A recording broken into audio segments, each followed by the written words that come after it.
Savez-vous combien ça coûte une palme d'or? Voici 6 chiffres fous autour du Festival de Cannes, classés du plus grand au plus petit. 20 millions, comme le budget nécessaire en euros pour organiser le Festival de Cannes chaque année. Une journée coûte 1,7 million en termes d'organisation, ce qui nous donne un total de 20 millions pour la quinzaine.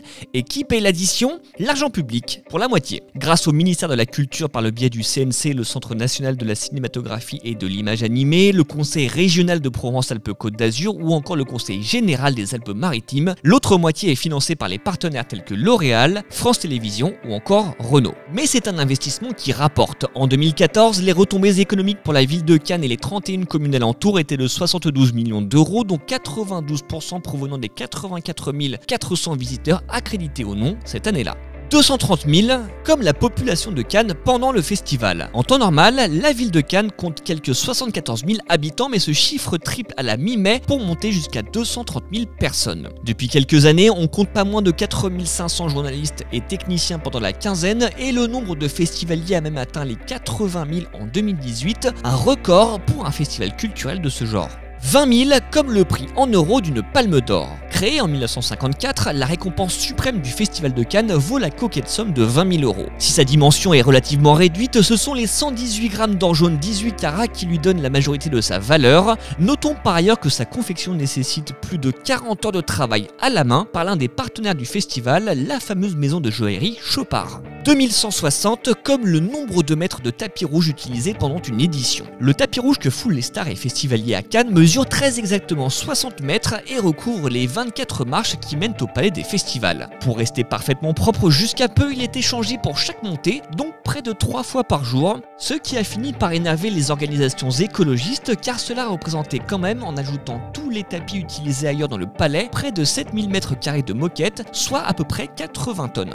Les organisateurs ont donc décidé de ne plus changer ce fameux tapis rouge qu'une fois par jour, diminuant drastiquement le nombre de mètres utilisés. Mais savez-vous ce que deviennent ces tonnes de tapis après le festival ? Eh bien, les organisateurs utilisent désormais un tapis entièrement recyclable et il est bel et bien recyclé, mais d'une manière très inattendue.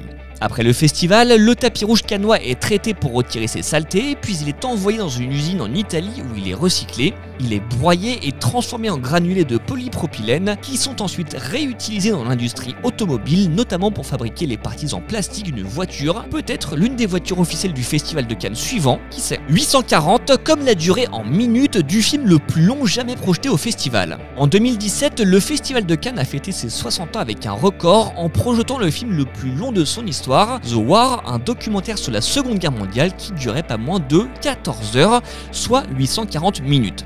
Du côté de la compétition, le record est détenu depuis 1978 par Sibériade d'Andrei Konchalovsky du haut de ses 270 minutes, juste devant Molière d'Ariane Mnouchkine et ses 250 minutes. En 2023, le film le plus long sera celui de Steve McQueen, Occupied City, avec 246 minutes au compteur, juste devant les 212 minutes de Jeunesse et les 206 minutes de Killers of the Flower Moon de Martin Scorsese. 2 comme le nombre de réalisatrices à avoir remporté la Palme d'Or, seulement en 74 éditions. Il a même fallu attendre 1993 pour que Jane Campion soit la première à inscrire son nom au palmarès grâce à la leçon de piano, et elle est restée seule pendant de nombreuses années jusqu'à ce que Julia Ducournau ne la rejoigne en 2021 avec son vrombissant Titane. C'est évidemment trop peu, surtout que 2 c'est aussi le nombre de Palmes d'Or remportées par Ken Loach, Francis Ford Coppola, Emir Kusturica ou les frères Dardenne. Verra-t-on enfin une 3e Palme d'Or féminine cette année? Réponse le soir du palmarès.